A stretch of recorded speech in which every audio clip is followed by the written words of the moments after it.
오늘 함께 묵상할 하나님의 말씀은 요한 3서 5절부터 8절까지입니다.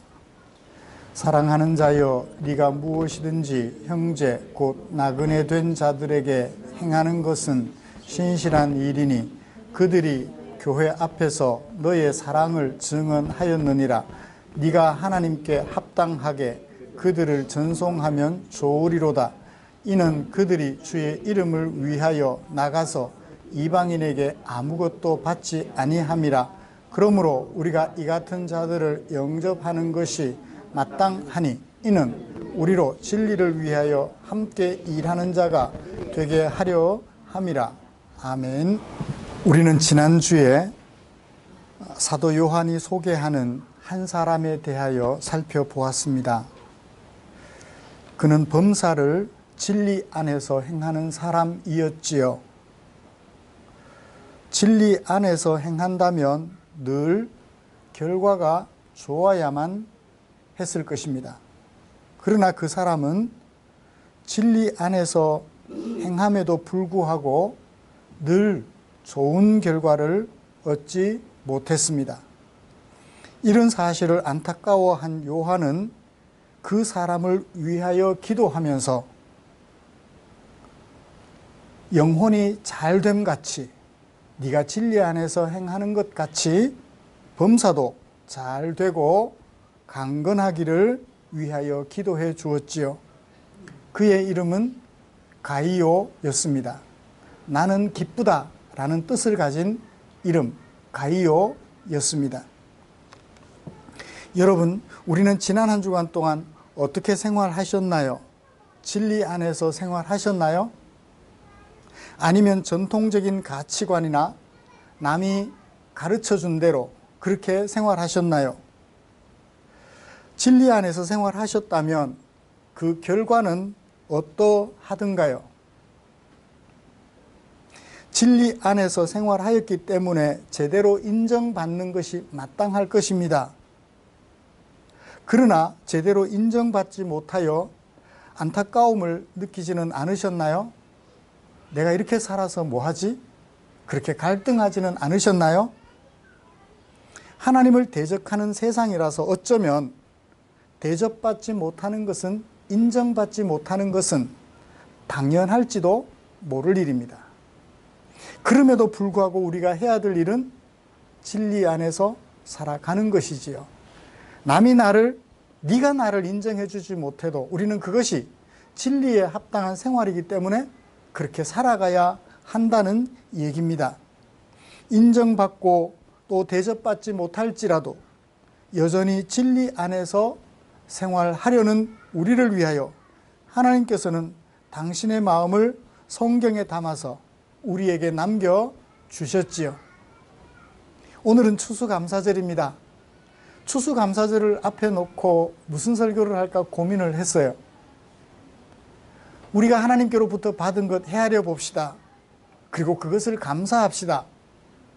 라고 말씀드리는 성경을 찾을 수도 있을 텐데, 받아서 감사하는 것은 당연한 거죠? 당연한 거예요. 내가 아니라도 누구든지 할 수 있어요. 추수감사주의를 맞아서 무엇을 설교할까? 계속 해나가든 강해에 나가든 본문을 강해를 할까? 그것이 추수감사절과 어떤 관계가 있지? 라고 고민을 하면서 살펴보았습니다. 그런데 받은 것을 생각하며 감사하는 것도, 헤아려 보는 것도 감사할 일이지만 그 받은 것이 감사해서 내가 드리는 것을 결단하는 것도 추수감사절에 너무 좋은 일인 것 같아요. 그래서 이 본문을 계속해서 강해하면서 하나님의 은혜를 마음속에 새겨본다면, 그리고 내가 해야 될 일을 생각해 본다면 이번 추수감사주일도 의미가 있겠다라는 생각을 하고 계속해 설교해 나가던 그 본문을 선택했습니다. 추수감사절을 맞이하여 인정받지 못하고 대접받지 못할지라도 여전히 진리 안에서 생활하려는 우리를 위해서 남겨주신 말씀 중에 5절부터 8절까지 말씀에 담아두신 하나님의 마음을 살펴보면서 추수감사절의 은혜를 나누려고 합니다. 5절부터 8절까지 말씀이 어떻게 구성이 되어 있는지를 좀 먼저 살펴보고 설교 방향을 제시한 다음에 설교를 진행하려고 합니다. 5절에서 8절까지 말씀에서는 요한이 말하는 것은 무엇일까요? 1절부터 4절까지 말씀에서 진리에 부합하는, 다시 말하면 진리 안에서 행하는 가이오의 생활에 대하여 얘기했죠. 열매는 잘 되지 못했지만 그 시도와 진행 과정은 진리 안에서 사는 것이라 너무 아름답다라는 것을 살펴보았습니다. 진리 안에서 사는 게 뭘까요? 도대체 가이오는 진리 안에서 생활을 했는데 어떤 모습이 있었을까? 궁금하잖아요. 5절부터 8절까지는 진리 안에서 살았던 가이오의 생활 중에 한 가지 실제 예를 드는 것 같아요. 정말 그럴까요? 보죠. 5절에서 7절은 가이오의 생활 중 하나를 소개합니다. 어떤 생활을 소개하나요? 나그네 된 자들을 잘 영접했는데 영접했는지 안 했는지 요한이 어떻게 알아요? 6절을 보니까 누가 증거해요? 나그네 된 자들로서 가이오에게 영접을 받았던 사람들이 뭘 해요? 증언을 해줘요. 가이오가 우리를 이렇게 해줬어요 라고 증언을 해주는 거죠. 그렇다면 이 가이오는 진리 안에서 생활했는데 어떤 생활을 그 중에 하나로 예를 들었나요? 요한이 나그네 된 자들을 영접해 준 것을 진리 안에서 생활한 한 가지 예로 들어 밝혀주고 있는 것을 봅니다. 왜 그렇게 대접해 주는 것이, 영접해 주는 것이 진리 안에서 생활하는 것인지 7절에서 이유를 말한 다음에 마지막 8절에서 설교의 핵심적인 얘기를 합니다. 우리가 이 같은 자들을 영접하는 것이 마땅하다라고 번역했는데요. 영접할 의무가 있다라는 뜻을 가지고 있어요. 왜 이런 말을 했을까요? 지금까지 살아온 것이 진리 안에서 생활하는 것이 맞는데 앞으로 어떻게 해라? 마땅하니까, 당연한 의무니까 더 열심히 하라는 얘기겠죠? 그래서 설교의 핵심은 8절. 지금까지 잘했는데 앞으로 더 열심히 해라. 그렇게 열심히 해야 하는 목적은 뭘까?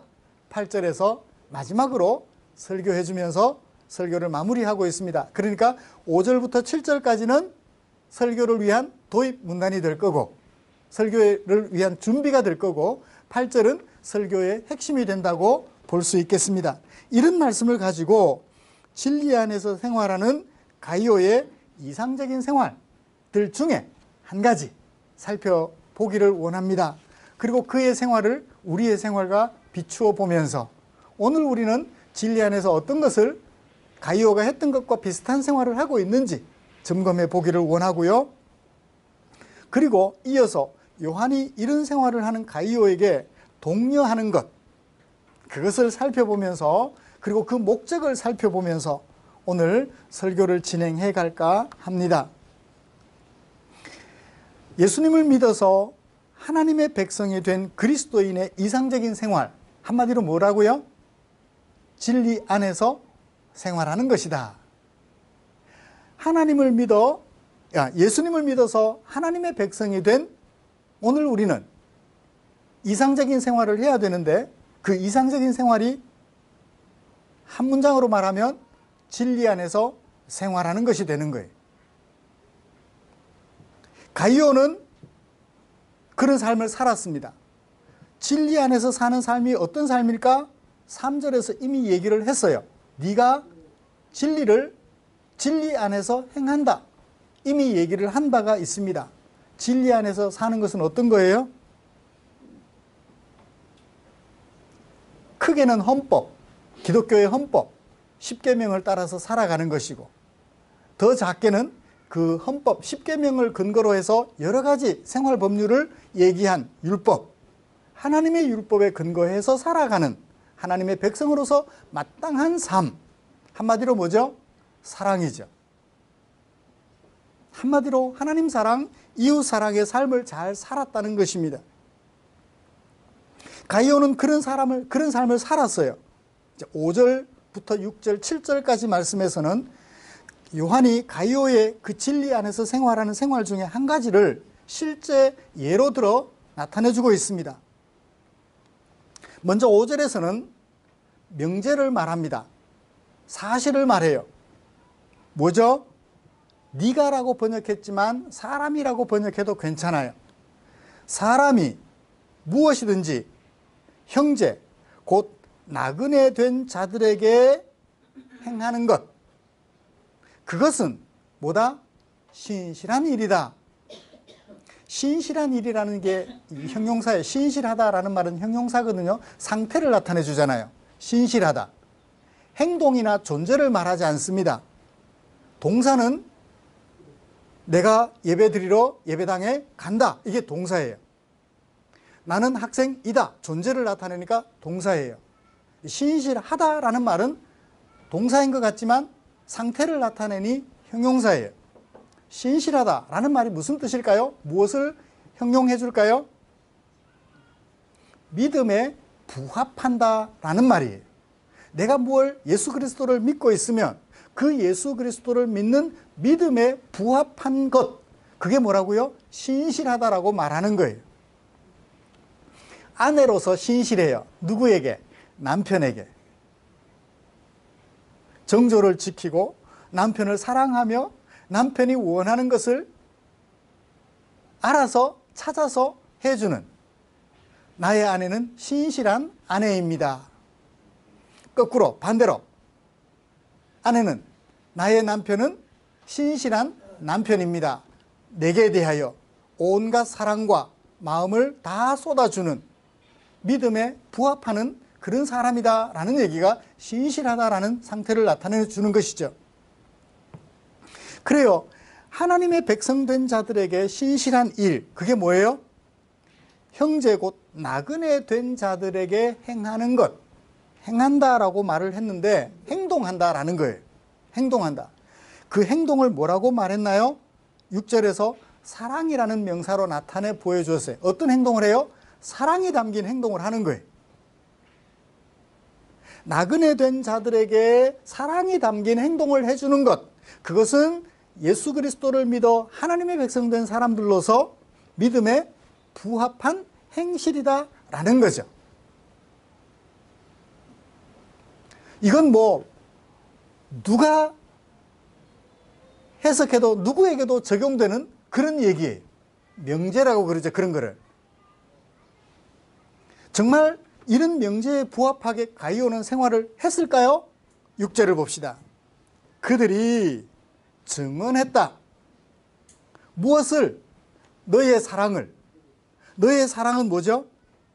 나그네 된 자들에게 사랑으로 대접해 줬다라는 거예요. 행동해 줬다라는 거예요. 그걸 너의 사랑이라고 표현을 했어요. 그렇죠? 하나님의 계명에 크게는 10계명, 작게는 하나님의 작은 율법들에 충성한 거죠. 그걸 너의 사랑이라는 단어로 표현을 했습니다. 누가 증언했어요? 그들이 증언했어요. 그들은 누굴까요? 나그네 된 자들이에요. 어디서 증언했나요? 교회 앞에서 증언해 줬어요. 그냥 요한에게 찾아와서 요한에게 살며시 얘기해 준 것이 아니라 교회 앞에서 공개적으로 저기 마을에 가이오라는 사람이 있는데 우리가 갔더니 가이오가 우리를 잘 영접해 줬어요 라고 공개적으로 증언을 해 줬다라는 얘기예요. 요한이 그 자리에 있다가 그 소식을 들은 거죠.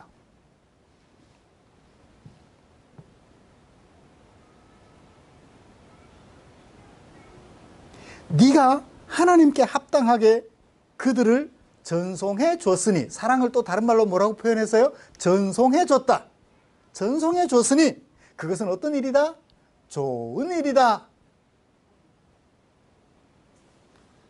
자, 여기서 궁금한 것이 나그네 된 자들이에요. 그렇죠? 이 나그네 된 자들을 영접해 준 그것이, 전송해 준 그것이 참으로 좋은 일이고 신실한 일인데 도대체 이 나그네 된 자들이 누굴까? 우리 마음속에 궁금증이 생겨요. 나그네 된 자들, 그들은 누굴까?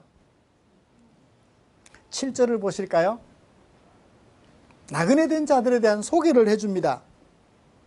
그들이라고 주격조사를 이로 썼는데 은으로 바꿔보십시오. 그들은 뭐 했어요? 나갔어요. 나아갔어요. 무엇을 위해서? 주의 이름을 위해서. 그들은, 나그네 된 자들은 주의 이름을 위하여 나간 자들이에요. 나가니까 뭐가 됐어요? 나그네가 된 거예요. 나가니까 나그네가 된 거예요. 안 나가면 나그네가 안 돼요. 그들은 나갔어요. 뭘 위해서?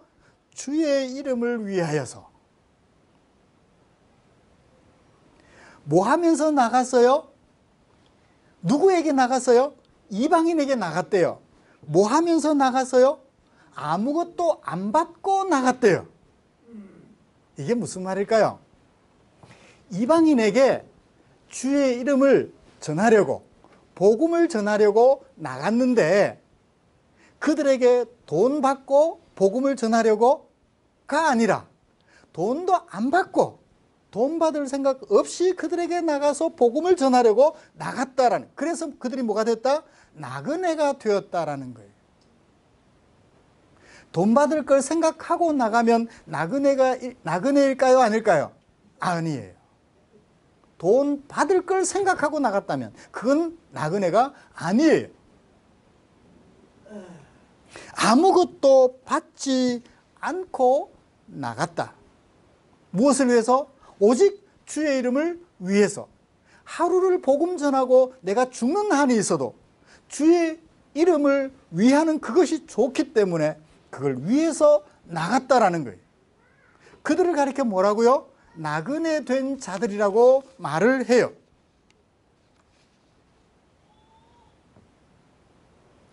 AD 1세기 예수님께서 십자가에 못 박혀 죽으신 후에 이렇게 나그네 된 사람 한 사람이 성경 속에 많이 등장해요. 누구죠? 가깝게는 성경을 13권이나 쓴 바울이죠. 이 바울은 가는 데마다 돈을 받지 않아서 오히려 뭐 했어요? 자기가 일해서 벌어서 먹고 살면서 복음을 전했어요. 간혹 받기도 했지만 고린도 교회 같은 경우에는 아예 돈을 받지 않았어요. 뭐 할 권리가 있지만 일하는 소가 주인으로부터 먹이를 얻어먹는 것처럼 내가 너희들에게 받아 먹을 권리가 있지만 나는 그 권리를 행사하지 않았다. 왜? 돈 때문에 일한다라고 오해받을까 봐. 내가 그 돈을 너희들에게 받지 않았다라고 얘기를 해요. 그렇다면 복음을 위하여 나그네 된 자들은 왜 이방인들에게 아무것도 받지 않고 나갔을까요? AD 1세기 후반 예수님 십자가에 못 박혀 죽으신 후에는 바울처럼 주의 이름을 위하여 이방인들에게 복음을 전하려고 여행을 떠난 사람들이 많았던 것 같아요. 그런데 이들 중에 다수는 사례를 받지 않고 여행을 나갔던 것 같습니다. 그러나 이들처럼 주의 이름을 위하여 아무것도 받지 않고 나간 자들, 스스로 나그네가 된 자들도 있지만 그렇지 못한 자들도 있었던 모양이에요. 그러니까 바울이 뭐라고 말해요?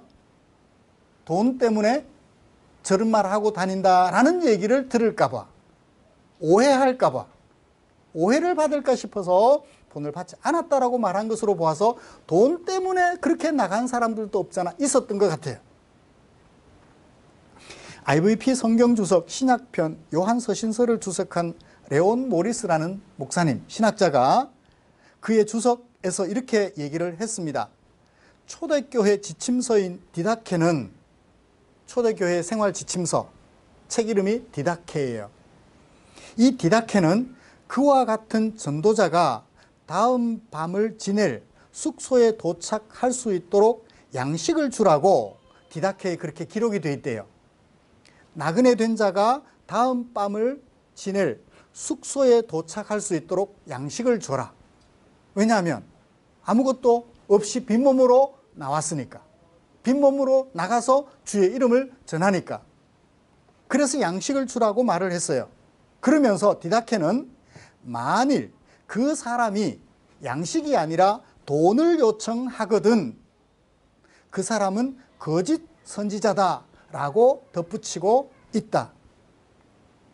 디다케 11장 3절에서 그렇게 얘기를 하고 있대요.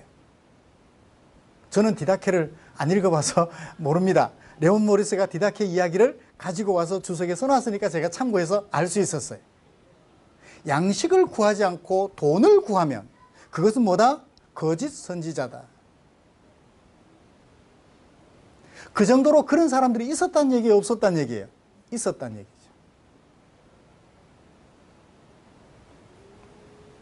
그래요. 이 나그네 된 자들이란 바로 이런 사람들을 말해요. 이방인들에게 주의 이름을 위하여 나가서 복음을 전하면서 뭘 원해요? 아무것도 원하지 않아요. 다음 곳으로 가서 복음을 전할 수 있도록 저녁에 잠자고 먹을 수 있는 양식만 달라고 주라고 얘기를 했다는 거죠. 그것이 아니라 돈을 요구했다면 그 사람은 돈 때문에 다니는 일반 철학자들과 다르지 않다는 것입니다. AD 1세기에는 그리스, 특히 소아시아 지역 등에서는 고린도 지역을 포함하여서 이 철학자들이 참 많았어요.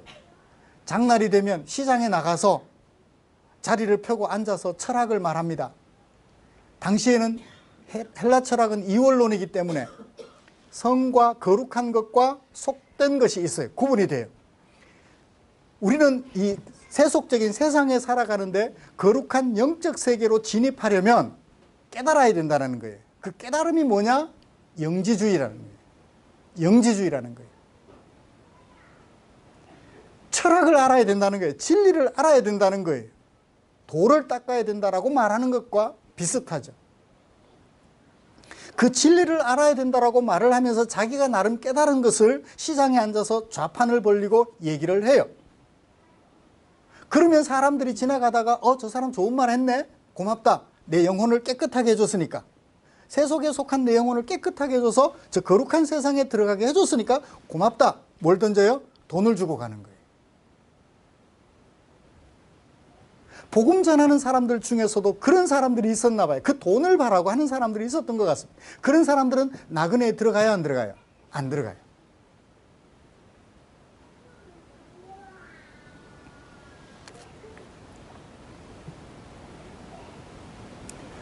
이런 삶은 우리 모두에게 해당됩니다.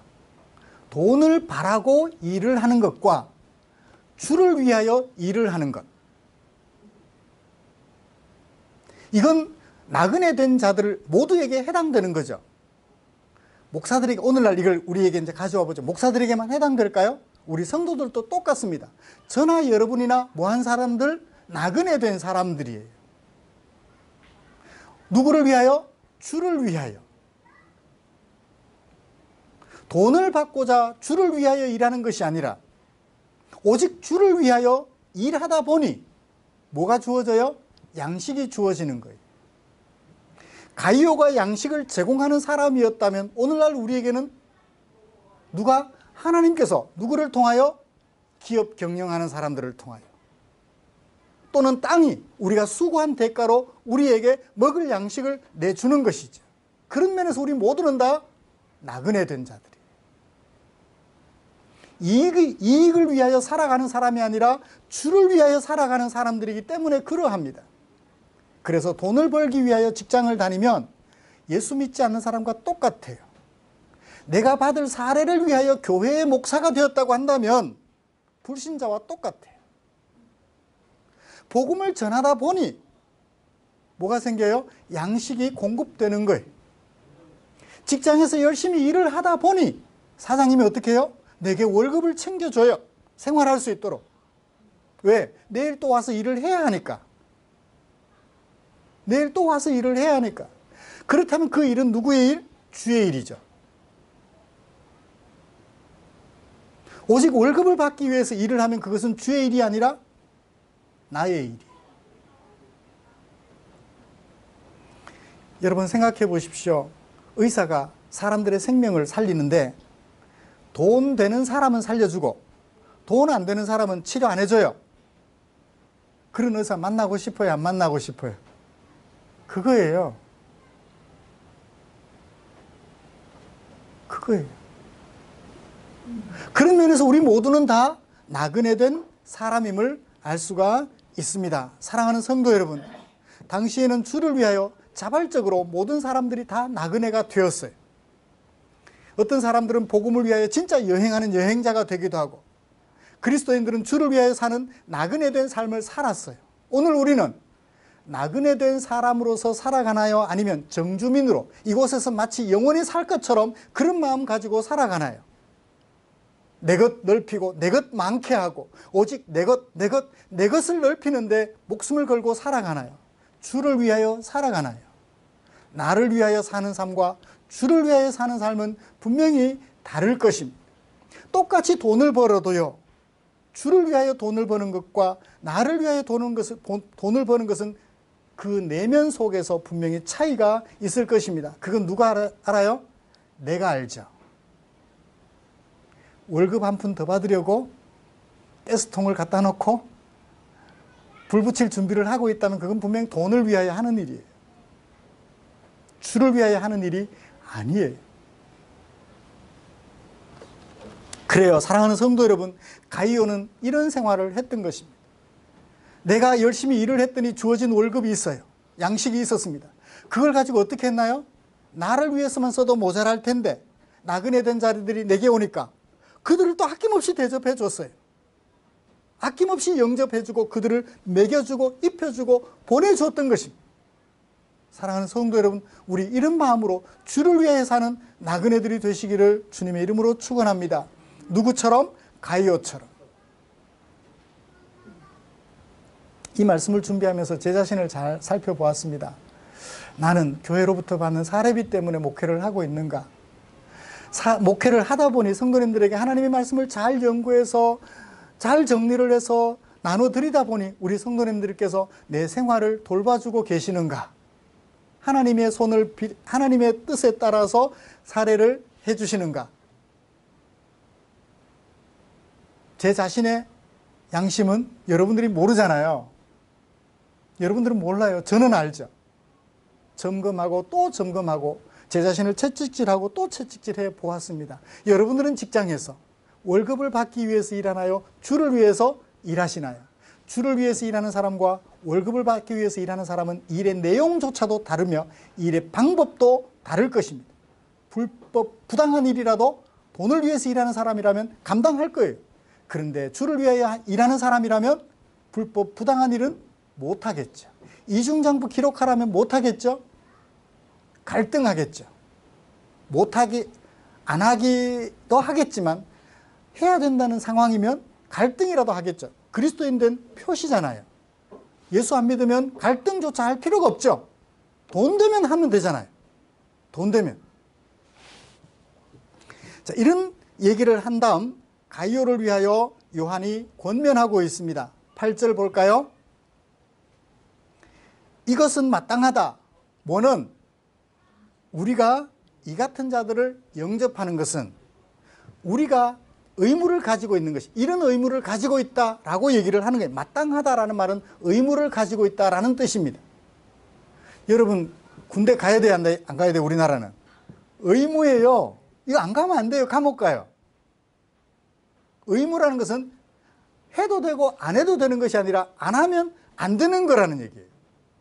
이처럼 나그네 된 자들을 대접하는 것은, 영접하는 것은 안 하면 안 되는 일이라는 것입니다. 왜 그렇죠? 7절 마지막을 볼까요? 그들은 뭘 가졌나요? 안 가졌나요? 안 가졌어요. 아무것도 안 가진 사람 영접해 주지 않으면 주를 위하는 일은 그만 스톱이 돼요. 이 사람은 이 사람을, 저 사람은 이 사람을 서로 네트워크처럼 엮여져서 서로를 영접해주는 그 일들이 마땅한 의무다라고 가이오에게 소개해주고 있습니다.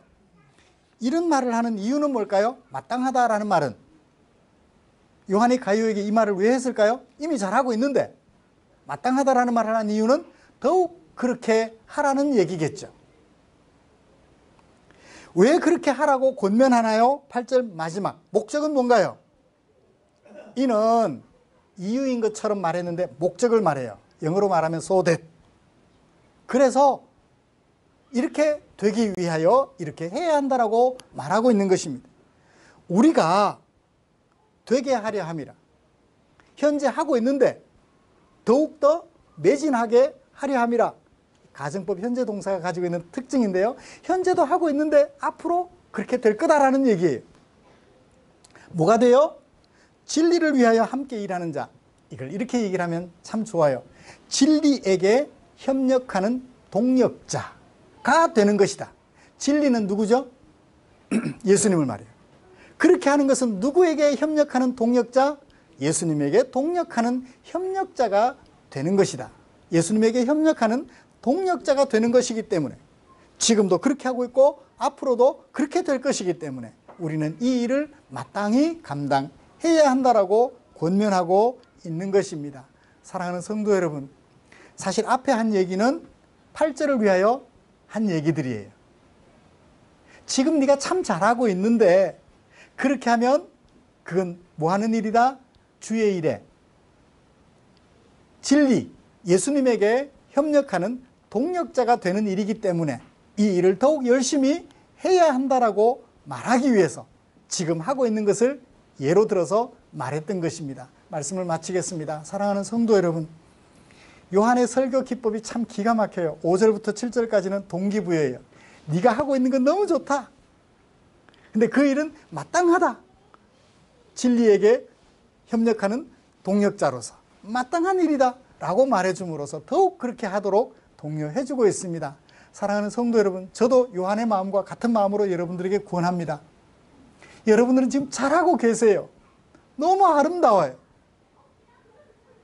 너무 아름다워요. 누구처럼? 가이오처럼. 너무 아름다워요. 그래서 제가 우리 포항충전교를 목회하는 목회자로서 너무너무 행복한 거예요. 요한처럼, 가이오를 대하는 요한처럼 제가 너무 행복해요. 바라기는 저와 우리 여러분들 함께 마음 모아서 지금 하고 있는 이 일이 누구에게 협력하는 동력자의 일이에요? 주님에게 협력하는 동력자의 일이에요. 이 일에 더욱 박차를 가해서 우리 때문에 주변의 사람들이, 예수를 알지 못하는 사람들이 예수를 알게 되는 역사를 일으키며 살아가는 저와 여러분들 되시기를 주님의 이름으로 축복합니다. 기도하겠습니다.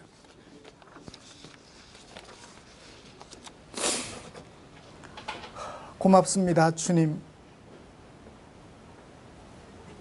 살아야 할 삶의 내용을 알지 못해서, 걸어가야 할 길을 알지 못해서 헤매던 우리들에게 주님이 찾아오시고 당신의 백성이라고 확인시켜 주시며 걸어가야 할 인생길, 살아내야 할 삶의 모습 자세하게 일러주시며 말씀해 주시니 고맙습니다. 이제 내가 누구인지 알았으니 내가 주를 위하여 마땅히 나그네 된 자의 삶에 도전하는 주의 종들 되게 해 주시옵소서. 지금까지는 나를 위하여, 이익을 위하여 살았다면 이제는 주를 위하여, 너를 위하여 새로운 사랑의 삶을 도전하는 아름다운 성도들 되게 해 주시기를 원합니다. 지금까지 그렇게 아름답게 살아오셨는데 앞으로도 더욱 그렇게 살아서 주님에게 협력하는 동력자로서 멋있는 생애를 살아갈 수 있도록 인도하여 주시옵소서. 예수님의 이름으로 기도드리옵나이다. 아멘.